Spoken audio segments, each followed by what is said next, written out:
The name doesn't give it away. Wait till we ask the questions. Your introduction made me excited and scared at the same time. Is wealth management in retail segment going to zero? You're asking me all the tough questions today. Yes, right? so I am sometimes wondering, am I making a VC pitch? Would be conscious that capital is much more constrained than it has been in the past. when money is not easy, Of course, the growth trajectory is different than what it used to be. will be an existential threat to fintechs in the next few years. Technically, you can argue that fintechs have made a very, very significant dent, but it's not in the DNA of many banks. No one's ever asked me that question before.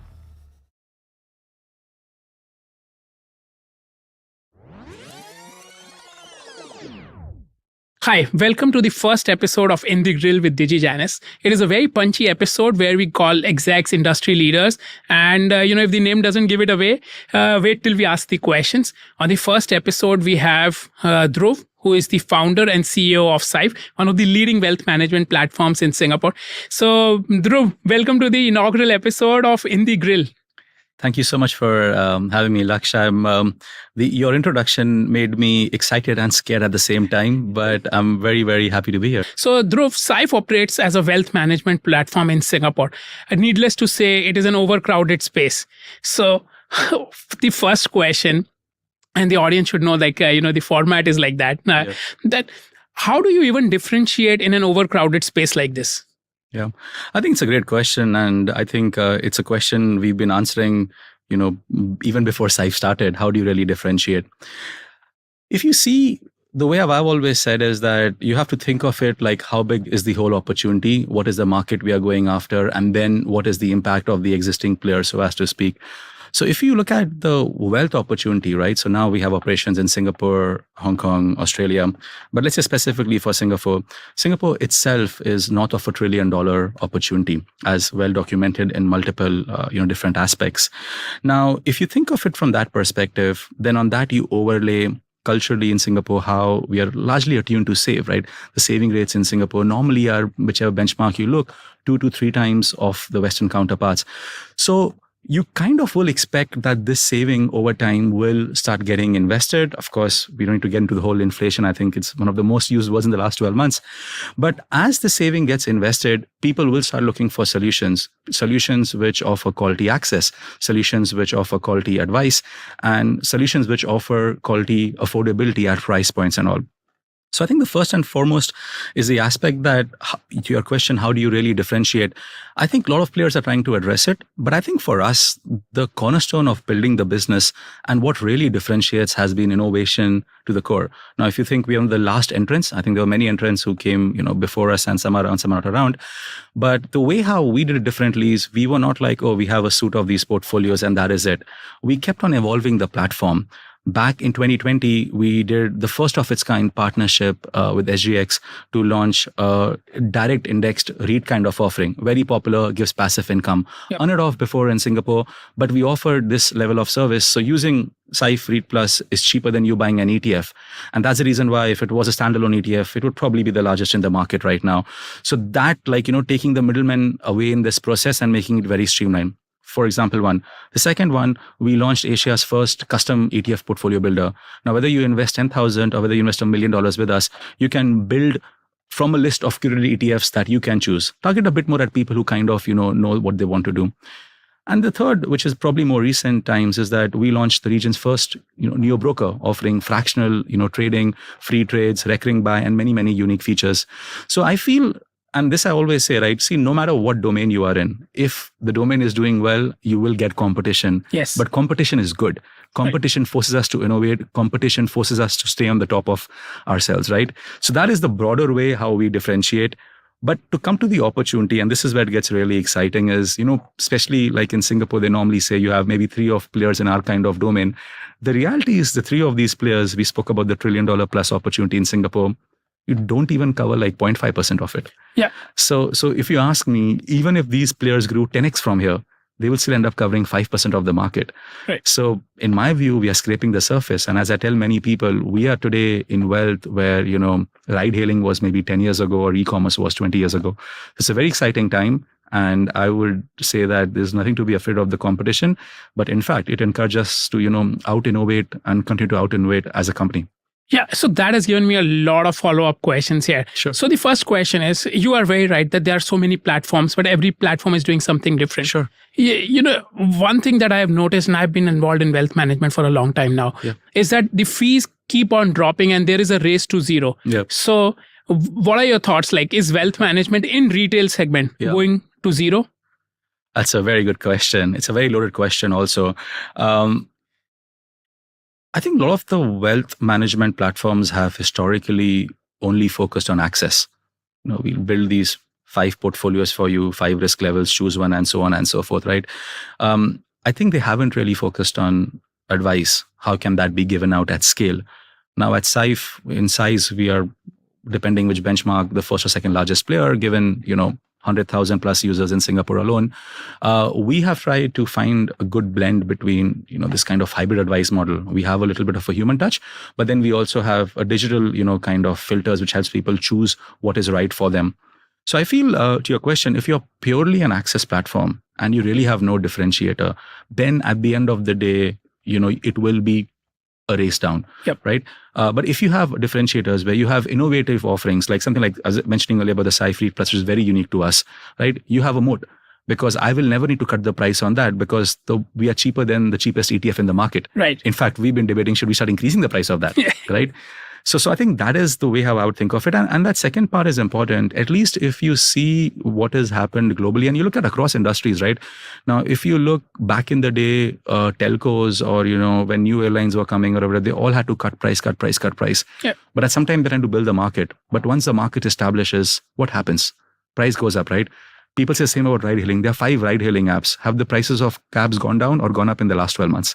Yeah, it has gone up quite significantly. Right? But if you look at even wealth and all, we are now seeing, and this hasn't panned out yet in Singapore, but we have seen firsthand in some of the other markets we operated, where these companies have actually increased their prices. Yeah. And they're just saying, look, inflation hits everyone, right? It's not just these companies. So in my view, to your question, I think if a race to zero has to happen, it has to happen because you can't differentiate.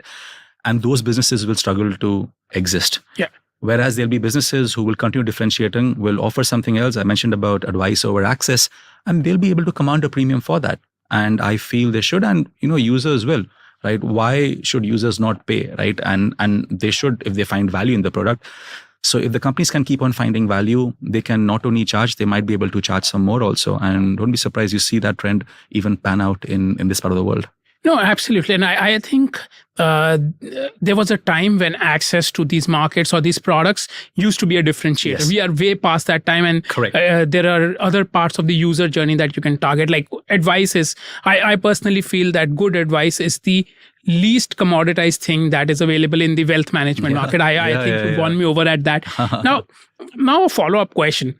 A lot of fintech or financial commentators always mention that it is very hard to grow fintech geographically. Yes. You can grow it vertically, you can offer more products, but not geographically. Right. You are an exception along with a few other players here in Singapore.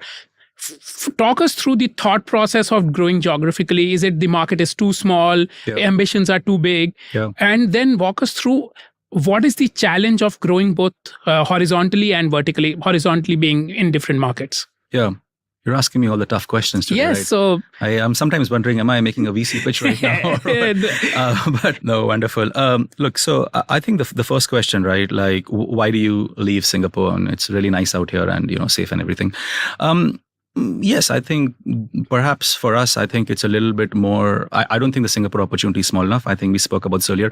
I think you could build a relatively successful business, a profitable business in Singapore. But I would say for us, the ambition is broader. I think, and this ambition is not broader based on, market cap or valuation. It's the broader in terms of impact. If you are truly a digital solution, while you can't take 100% of it to new geographies, you can take pieces of it, right? And you can take pieces and then you localize and then you build it for that setup, right? So on the very first day, and I give a lot of credit to my, engineering team and, my colleague Mukesh, etc. When they were building out the early systems, we were very clear that, we want to build our systems modular. in a way that they needs to be agnostic with whom they are partnering, who's the broker we are working with, who's the custodian, and so on and so forth. So what really happened is that for us to actually expand to other geographies, the effort was not as high as for some of the other kind of players in that regard. Yeah. So I think that's the first thing. But it was also in our ambition that we are like, look, this problem of how do people manage their money better? Is there like, how do I remove that middleman? How do I remove, this ambiguity, this complexity out of the whole aspect of wealth management? That is something which, is not just a Singapore problem. And if digital platforms like us who work on lean teams, don't have legacy systems, don't do it, who does, right? So I think that has been the idea around launching other geographies.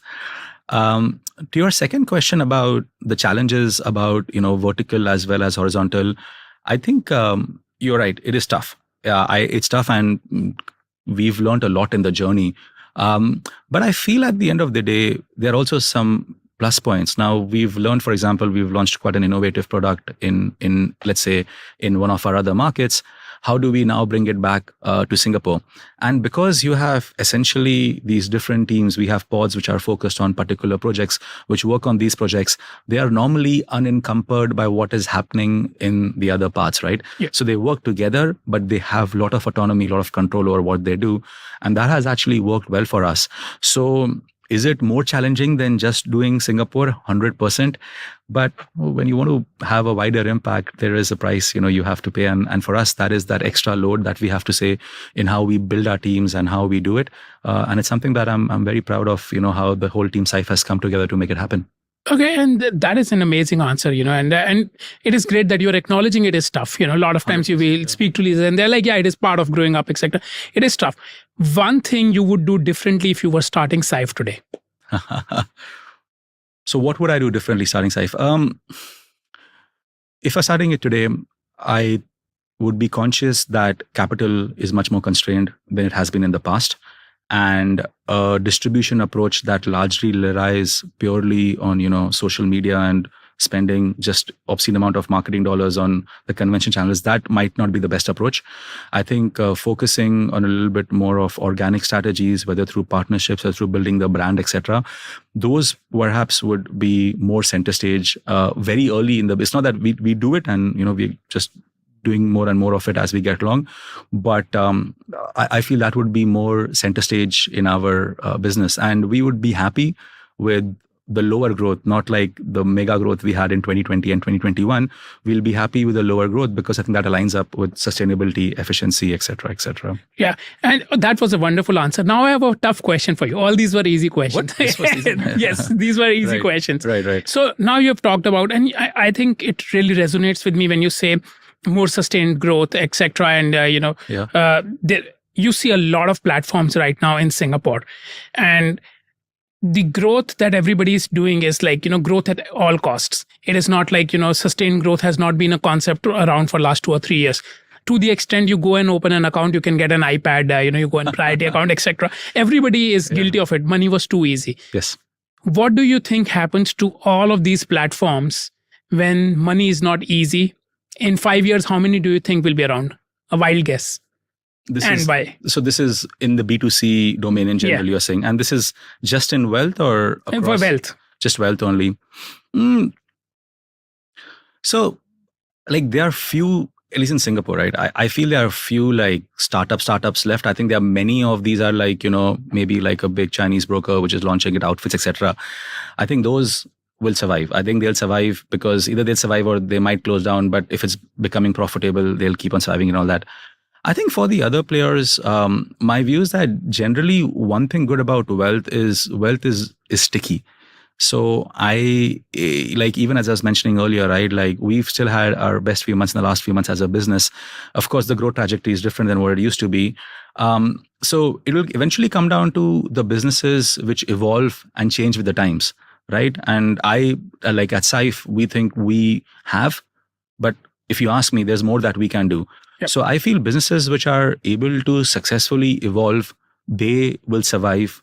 Others will, perish. Now, I haven't seen everyone's like models, But what I have seen is that iPad days are over, by the way. Majority of the companies no longer. I think it moved from iPad to iPod, right? Or if iPod works or whatever that is, right? So I feel that'll happen. But I feel, if you think of some of, let's say, these international companies that are coming to Singapore and just saying, let's acquire at all costs, I think some of them will struggle, because they will not have a local base. They haven't established themselves well. They're not doing anything unique. They were just acquiring users by throwing money. So it's anyone's guess, right? But I would probably say in 5 years, and I don't know, maybe I would say anything between half to, a third of them might not exist, or maybe I would say anything between half to 2/3 of them will continue existing. Okay. And, we'll look back at this clip in 5 years and we'll see how accurate that is. Sure. And see, we've talked a lot about growth and sustainability. The operating environment out there has changed. Yeah, there is no doubt about that. So how has that changed the conversations that you are having internally about growth in the last 6 to 12 months? Yeah, it's a great question, right? I feel like on our side, we started like seeing the markets turn, both internally, externally, whichever benchmark you look, probably sometime around the first quarter of last year. I think till Q4 2021, it was still like, this is just a blip. We've all had this blip in 2020 when COVID happened, and then there was just a rally. But I think it went on for about a good 6 months. So I would say probably till Q1 or early Q2, like this time last year. But that time it was quite evident that this thing is going to be prolonged. And the big difference was, if you go back in 2020, this was more driven by an external event, which was COVID and uncertainty and so on and so forth. But here was very clear. Interest rates are rising. And we all know when that happens, equity markets, this is just like economics 101 in some ways, right? Yeah. So until you really felt that interest rates are going to calm down, the markets are not going to rally, but all the indicators were just keeps on rising, and it did rise, right? So if I go back at that point, I think this whole, fortunately, I don't think we would ever grow at all costs. We were always very, specific about growth. Of course, we made some experiments. We did, few investments in ways that we should not have done, but it's part of growing up in some ways, right? But the focus on efficiency has been a cornerstone in our business in the last, I would say, 12 to 14 months. And I would go on and say that we are a far, far, far more efficient business today than we've ever been.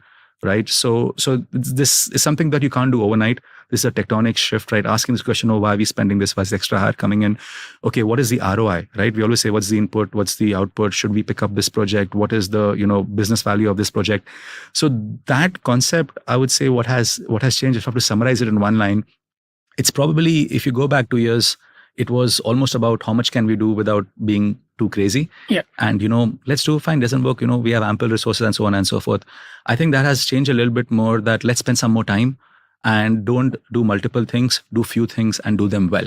Right. And I think that has been a bit of a shift, in the company mentality. And by and large, it's something that, I feel is great. I think somewhere, if you ask me, as stressful as the transition becomes, it really gets you very focused. And now we know what we are doing. We know who our target user is. We know the markets we want to be in. And then you can just have that focus and just go deep in it. No, and absolutely. I think, that is a very balanced answer. It talks about, things that might not gone well and, how you are changing those things, etc. Now, funding, as you have already realized, and, we've spoken about it, is becoming tougher to get through. And you have raised a significant amount of capital as well. How has the conversation with your investors changed in the last 6 months? See, to be honest, in the last 6 months, they've actually got better. And the reason why I say this is that, as I was mentioning, right, if you go back 12, 18 months, I think that's where the so-called cloud started coming in, became darker, and interest rates started going up, etc. So, go back 6 months, I think everyone was very bearish, right? Everyone was very bearish. Everyone was very concerned, this is going to be never ending and what's going to happen. But in the last 6 months, you're actually starting seeing some green shoots.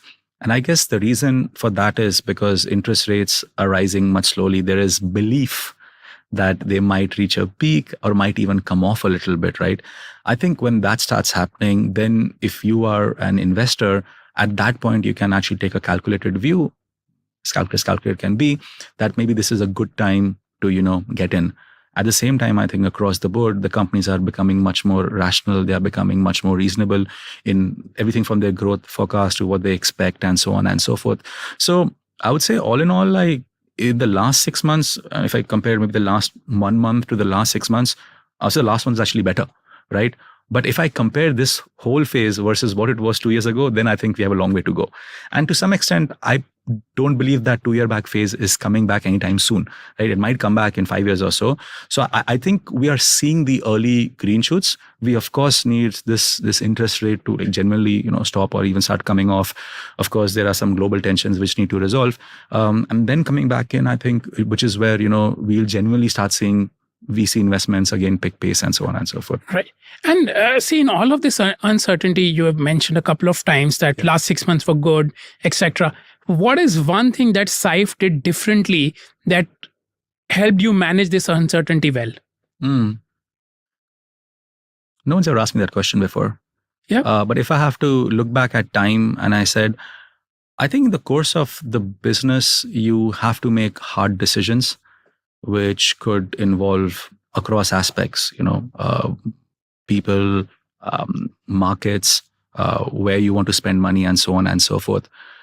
When you are in the course of this decision, it is tough. It's very tough. And, you normally, you always have some people who will believe you and then some people who won't believe you. And sometimes then you start, am I doing the right thing and so on and so forth.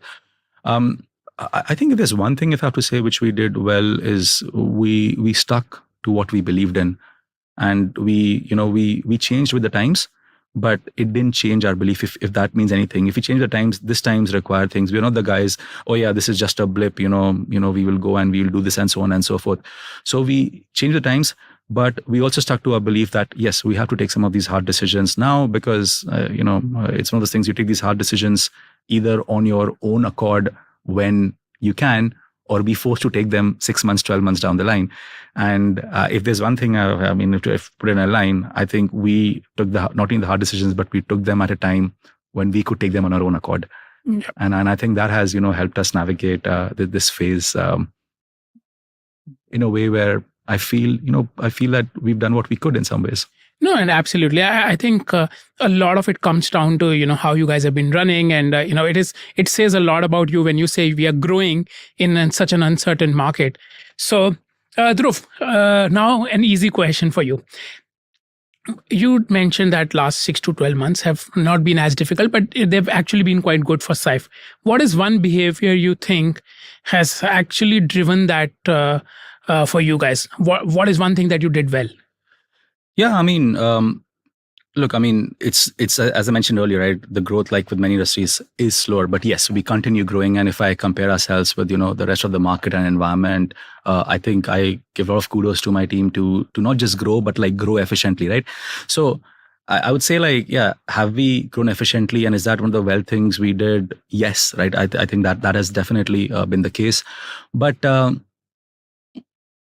if I have to look at like this one broader thing, right? And again, as I said, this is probably one of those, I don't know why you call it an easy question firstly, but I would say that the fact that, even if I go back like 9-10 months ago, we took hard decisions across multiple places, which we could do then on our own accord and not being forced to do.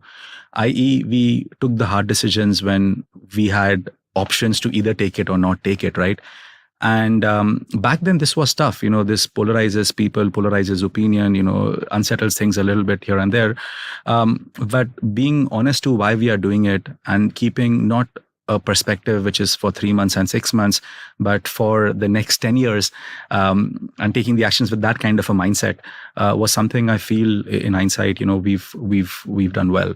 Again, there's a long way to go, and as I always say, for a company to succeed, you never succeed by one good decision. It has to be a flywheel effect. But specifically, if you ask me, for the last 6-9 months, I think we've taken some hard decisions, I think much earlier than some others did, and I feel that's one thing that as a business we've done well. No, absolutely. I'm an ex-entrepreneur, and I know it is very hard to take the hard decisions, and especially you are a founder, not a co-founder, right? Because so you have to somehow take the ball stops with you. Yeah. And so it is a very, very difficult position to be in. Yeah, but I would say that, look, when I say this, right, I think this, the only reason why I could do this is because of the team we had. I know the decision, yes, fine, I took the decision, but eventually it's like the core team, right? They all came together, and it's something where, no one knows what the future brings. But if you ever look back, this is something as a team we should feel very proud of, because, this is where companies just disintegrate, right? But everyone really played over and beyond their path, especially everyone in the senior management, and I'm indebted to them in some ways for that. Yeah, and it shows. And so the reason I called this as an easy question, because I knew the next question I'm going to ask you. There has been Is it easy or hard? Let me tell you. Why don't you be a judge of that? I mean, if you say it's hard, then probably it'll be easy. So I don't know. So yeah. Okay. So what are the 2 or 3 things that you believe will be an existential threat to fintechs in the next few years? So I presume this is a little bit more to the wealth tech or in general fintechs. But Fintech or wealth tech? There's a bit of an overlap. I think the first would be trust. It's always been something that, especially let's say wealth, right? You really build trust. Why should I put my money and in you, whether I can put somewhere else and all that stuff? And, are you custodized and how do I remain safe and all that stuff? So I think that's something, you have to continue building on and winning on. And unfortunately, some other industries, as you've seen in the last 6 months, have eroded a bit of that trust, right? Because of, lack internal procedures, so on and so forth. So I think trust is an area that we'll need to work on. I think the second, and we talk about it essentially efficient growth, right? I feel that businesses still need to grow. You can't degrow. You still need to grow, but you need to grow in an efficient way where you can say, is this? I don't think it'd be profitable, tomorrow, but do you have a path that how does this business make sense? Otherwise, it's something which will always remain. And the third thing is regulatory, right? Again, in wake of what has happened, I do expect regulators to get a little bit more, strict in some measures. In some cases justified, especially certain industries which have been kind of unregulated in the past. But I think those are the 3 areas in my mind which companies would need to navigate out of. And I have been involved with the fintech segment, at least in Singapore, since it was TechFin back in 2016-17. Right.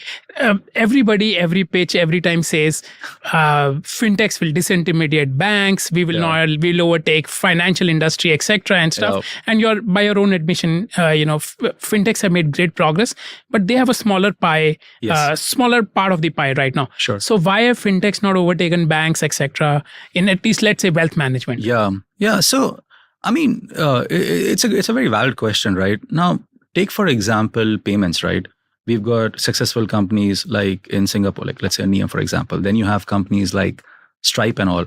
Now, if you think of Stripe, the kind of business they've built, and I know their valuations are slashed by half and all, they are actually bigger than many global banks, right? Like in some ways, not of course the biggest, but they are bigger.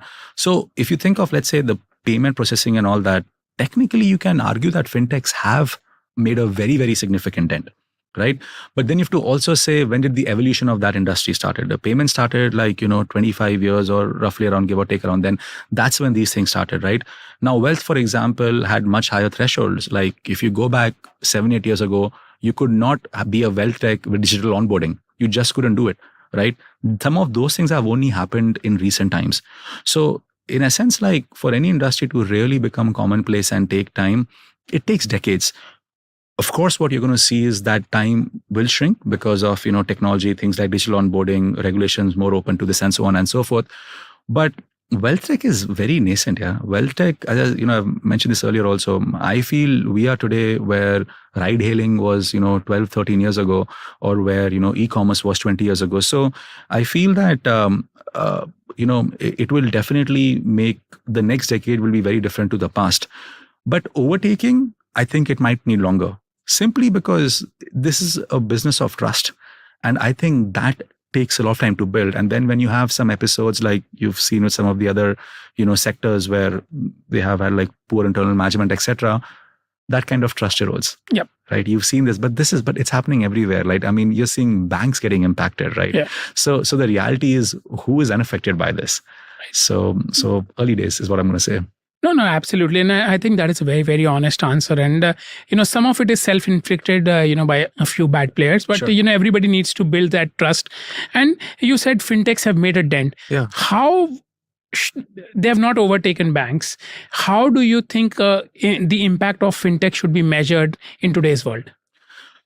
So in some sectors you can, right? I feel at the end of the day, we talk about payments again, right? If you go back 5 years, you would have to spend $25 to move across $25. Today you pay 25 basis points, right? Because of all the fintech startups. Now, because of that, the banks themselves have upgraded their own game and they have become much better. So the impact, in my view, can be seen in multiple ways. Yeah. So one way, clearly, customer today is paying much lesser for services which they paid for past. Money transfer being a very straightforward, easy example. Second one, certain services which were not available, like Syfe now offering, these professionally managed solutions to, people who have $10,000, $20,000. So that is a second impact, which could not happen with fintechs, right? And some banks have tried, but we know, how that has kind of worked out, right? But at the same time, if you see, it's also forced the banks to up their game and cut their fees and all, again, coming back to the consumer and all that. So in all of this, the benefactor is, the consumer. And while I still think for majority of people, they will have their saving account and salary in banks and, keep it there and so on and so forth, I feel over time people are getting more and more comfortable, which is the reason why, us and the other players in the region have grown. And yes, we might have taken, 0.51% away of it. But again, you're talking of banks which are built over 50 years and we've been there for 3. So, it's early days again, right? Yeah. And that is a great answer. I want to drill a little bit on that. Sure. So Syfe does something which is democratizing advice. There is always, value to it. In future, you can raise prices, etc. We have discussed that. Now, a lot of the fintechs are purely a price play right now. Right. Where, we talked about remittance players, they have reduced the price, etc. And the long-term sustenance of a business is in their ability to increase the prices or grow exponentially. Exactly. Yeah. Well, it has to be one of the two, because either your volumes go so much that you can, then you see if your volumes grow because you have, done something great, right? Then you can still maintain the low price. Otherwise, you will have to, rethink your existence in some ways, right? And this is for everyone. This is for us also, right? In some ways, yeah.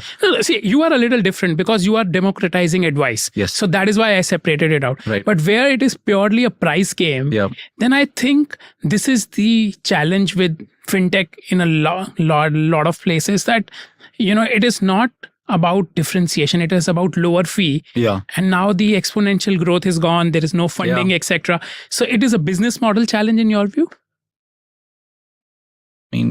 Businesses need to work in a way where they make more money than they spend, right? And as startups, I think in the short run, you can spend more than you earn.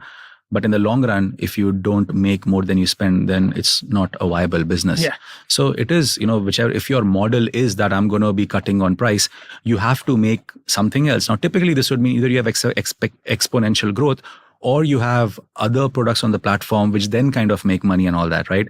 But somewhere you have to generate revenue, right? Because so far, and it's quite interesting when you speak to consumers and all, they're like, oh, should have opened the account 1 month ago, I was getting a free, or 1 year ago, I was getting a free Apple chair. But I'm like, guys, but really, what gives? Right? You have to really realize that was wrong. That was an exception.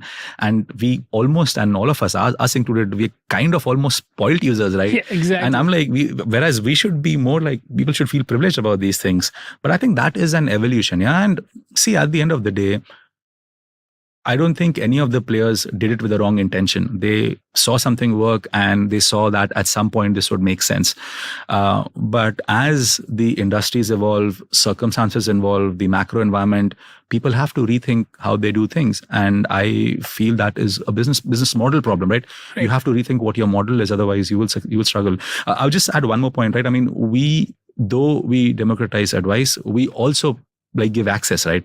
So they kind of have to go hand in hand, right? So just to close that thought, that we said it's access, there is advice, and then it's at an affordable price point, right? And I think that is what differentiates us. One of the things I think you have also seen this in your wealth tech journey is an innovative platform comes out there. There are so many platforms that are almost similar. Copy the same thing out. I was trying not to use that. But what you see is banks also come out with their own similar platforms.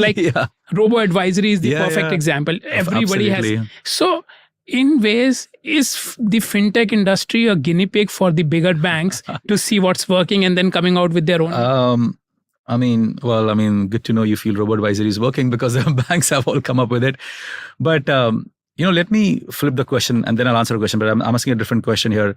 Do you think the banks would have come up with a Robo Advisory platform if players like Syfe didn't exist in the market? Do you think they needed to? Based on the conversations I've had, there is very little incentive for a bank to come up with a retail offering Absolutely. When they can do HNI, ultra HNI, and the revenues are very different. So the motivation to do something like that would have been very limited. Yes, or charge a premium and pay 2% entry, 2% exit, 4% monthly fee to to a user who doesn't know and walks into a bank and is told to sign here and all that.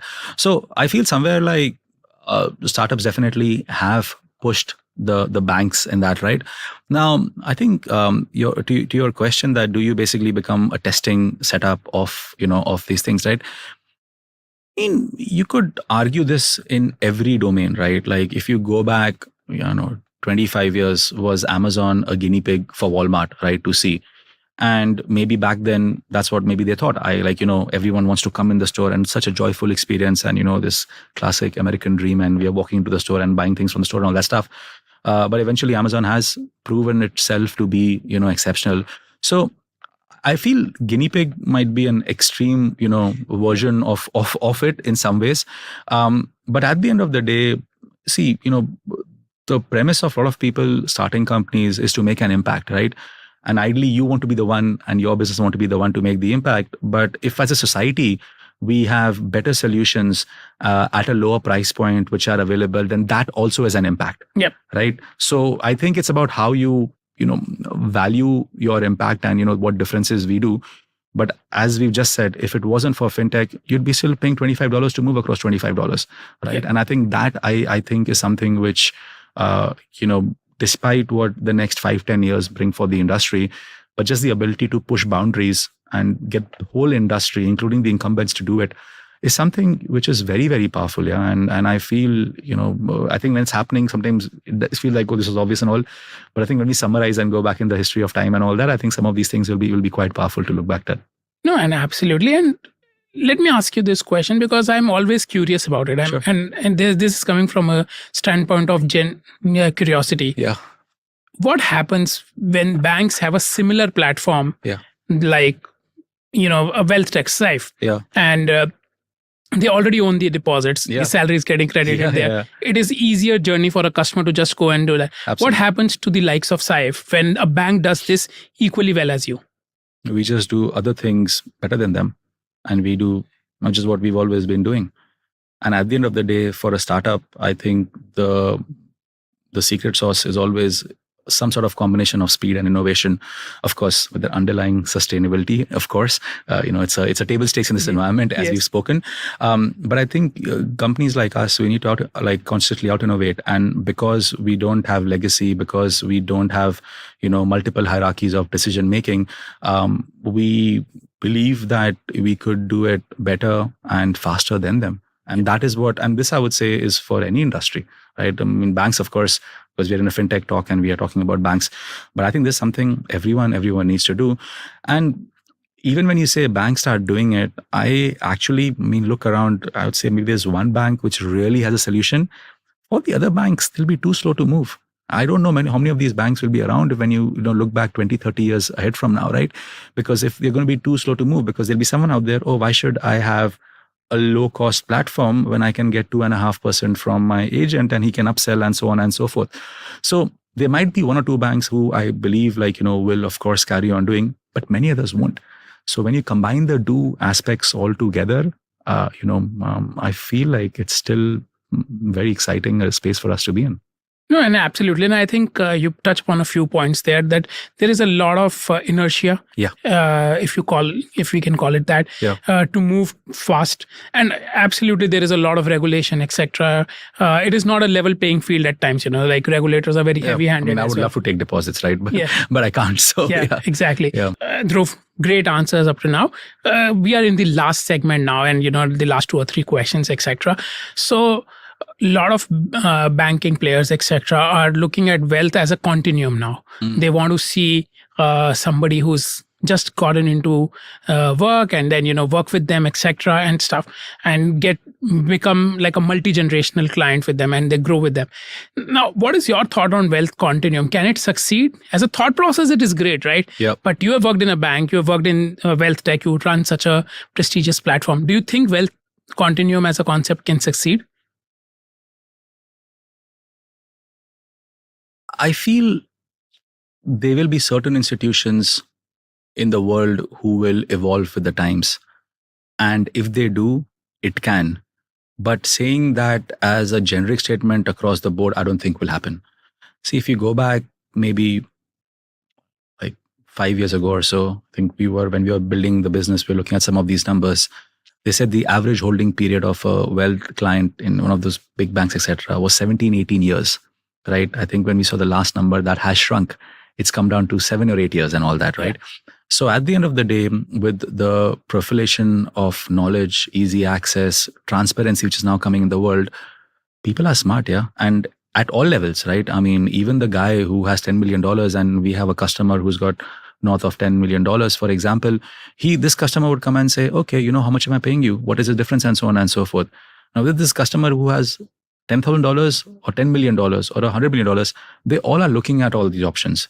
So if you feel that, you can just do it purely on the fact that, I have an established brand and everything and so on and so forth, I think it can only get you that far, right? So in a nutshell, if this banks or any institute of that, or as long as they can evolve to keep on addressing the unmet needs, and that will change with the times, I think it can continue. But with every, as we say the statement, like in the Chinese whispers, like with every passing thing, it's going to get tougher and tougher. Because your next generation will have very different thoughts. Like take an example, even now, some of the, clients who are in their 50s and 60s on our platform, they were introduced by their kids who are in their 30s and 40s, right? So basically they were the one. It was almost this reverse kind of thing. They're like, why are you doing this with your bank and do this?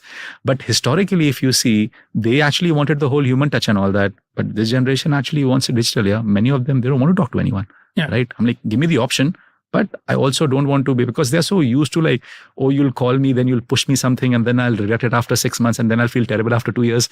So I just don't speak to you. Right? Exactly. So I think as if companies can institutions can evolve, I think it's possible.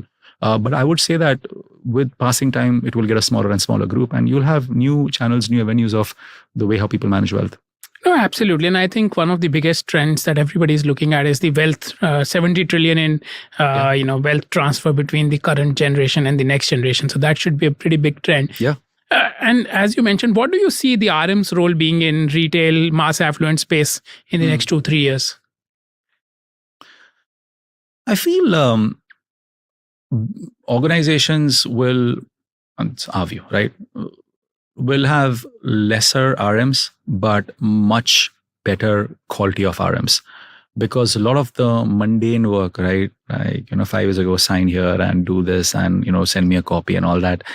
I think all that stuff will, at least in companies like us, is fully digitalized. We don't complete digital onboarding, right? But if some of our bank partners that we work with, you still have an RM who comes to like sign a copy every time you renew an FD or something of that sort. So I feel like the RM has to not be just this, it's almost like not be this conduit of transferring papers or, access and so on and so forth. I feel they will probably need to genuinely offer something which is what people can't get easily online, which can't be a signature because you can digital signature, but which could be potentially, a more focused advice. Now, if you think of it in one way, if organizations have nailed a lot of the mundane things and done it digitally, then they probably need a lower task force, but they can then potentially get the higher quality of, people out here. The challenge will always be about balancing the scale, because it's always, you can't have RMs if people are going to put $100, right? It's just not going to make financial sense. So how they, use technology to leverage it, and how can, one RM who historically served 10, how can that RM serve 5,000 people? I think that is how I think that role will evolve in my view. Right. And, that I think efficiency, productivity, etc. will be always two really big things. And I would love to see how RMs get productive, because even when you see them today, if you're managing 200 to 300 clients, a large percentage of those clients have low or no engagement, right? So how do you get to that 5,000 level? That would be like a great journey, not only for the RM, but also for the bank on a tech stack, engagement model, etc. And you make a very good point, right? Even for the RM itself, right? Because otherwise it just becomes a little bit like, oh, I'm just like pushing papers, right? In some ways. And at least in the retail mass affluent segment, right? I think ultra high net worths and all different breed. Like I used to work at UBS, some of the bankers, exceptional. But that banker, like the numbers won't make sense even for a client who has $1 million. It just doesn't make sense, right? Because they need that kind of salary to justify it. But is there a way to bring it out at scale? And that is something, which I think companies will look to do. Right. And, you make some great points there.